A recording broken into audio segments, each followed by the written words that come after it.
Como humanidad, siempre nos ha gustado medir las cosas, desde las montañas más altas, hasta aviones, ciudades, estadios, hasta nosotros mismos, que medimos 2 metros, incluso hormiguitas, medimos pocos milímetros, hasta las células de la piel, células que no podíamos observar antes.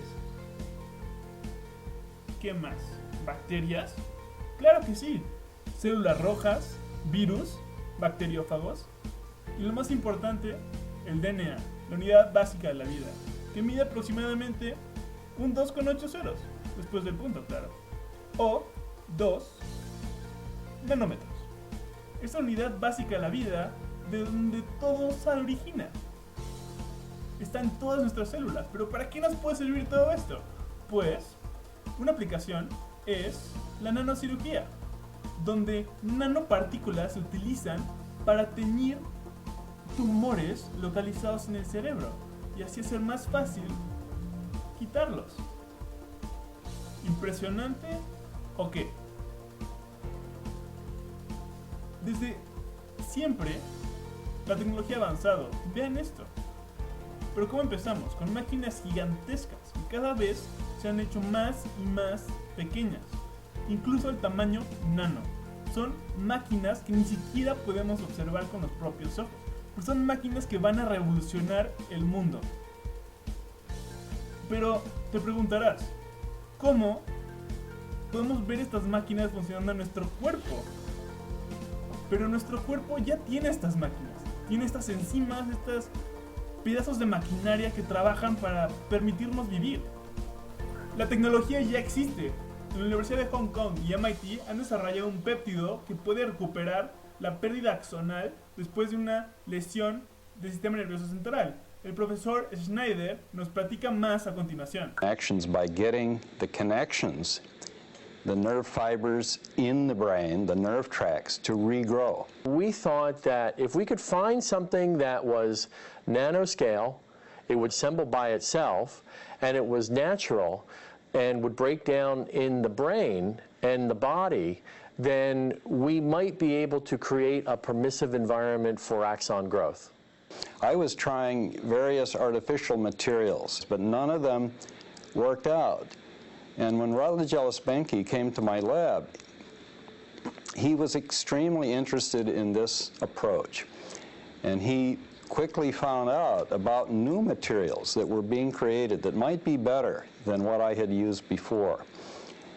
And he met Shugong Zhang, who was one of our collaborators, who provided us with a material that had been invented at MIT in the bioengineering group and in the Department of Brain and Cognitive Sciences. This is the self-assembling peptide. It had not been used in live animals in any way.